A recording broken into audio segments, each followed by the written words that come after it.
Chapter 1. The Book That Refused to be Written. I suppose that most writers will confess to having hidden away somewhere in the secret recesses of their most private drawer the first rough draft of a book that, for one reason or another, will never see the light of day. Usually it is time, that hoary offender, who has placed his veto on the promised task. The rough outline is drawn up in a moment of enthusiasm and exalted vision. It is worked on for a time, and then it is put aside to await the leisured tomorrow that so often never comes. Other and more pressing duties assert themselves, engagements and responsibilities multiply, and the treasured draft sinks farther and deeper into its ultimate hiding place. So the years go by, until one day the writer awakens to the knowledge that, whatever other achievements may be his, this particular book will never be written. In the present case, it was different.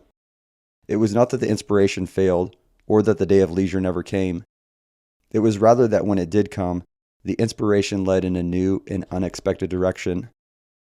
It was as though a man set out to cross a forest by a familiar and well-beaten track, and came out suddenly where he did not expect to come out. The point of entry was the same. It was the point of emergence that was different. When as a very young man I first began seriously to study the life of Christ, I did so with a very definite feeling that, if I may so put it, his history rested on very insecure foundations. If you will carry your mind back in imagination to the late 90s, you will find in the prevailing intellectual attitude of that period the key to much of my thought. It is true that the absurd cult that denied even the historical existence of Jesus had ceased to carry weight, but the work of the higher critics, particularly the German critics, had succeeded in spreading a prevalent impression among students that the particular form in which the narrative of his life and death had come down to us was unreliable, and that one of the four records was nothing other than a brilliant apologetic written many years, and perhaps many decades, after the first generation had passed away. Like most other young men deeply immersed in other things, I had no means of verifying or forming an independent judgment upon these statements, but the fact that almost every word of the Gospels was just then the subject of high wrangling and dispute did very largely color the thought of the time, and I suppose I could hardly escape its influence. But there was one aspect of the subject that touched me closely. I had already begun to take a deep interest in physical science, and one did not have to go very far in those days to discover that scientific thought was obstinately and even dogmatically opposed to what are called the miraculous elements in the Gospels. Very often, the few things the textual critics had left standing, science proceeded to undermine. Personally, I did not attach anything like the same weight to the conclusions of the textual critics that I did to this fundamental matter of the miraculous. It seemed to me that purely documentary criticism might be mistaken, but that the laws of the universe should go back on themselves in a quite arbitrary and inconsequential manner seemed very improbable. Had not Huxley himself declared in a peculiarly final way that miracles do not happen, while Matthew Arnold, with his famous gospel of sweet reasonableness, had spent a great deal of his time in trying to evolve a non-miraculous Christianity? For the person of Jesus Christ himself, however, I had a deep and even reverent regard. He seemed to me an almost legendary figure of purity and noble manhood. A coarse word with regard to him, or the taking of his name lightly, stung me to the quick. I am only too conscious how far this attitude fell short of the full dogmatic position of Christianity. But it is an honest statement of how at least one young student felt in those early formative years, when superficial things so often obscure the deeper and more permanent realities that lie behind.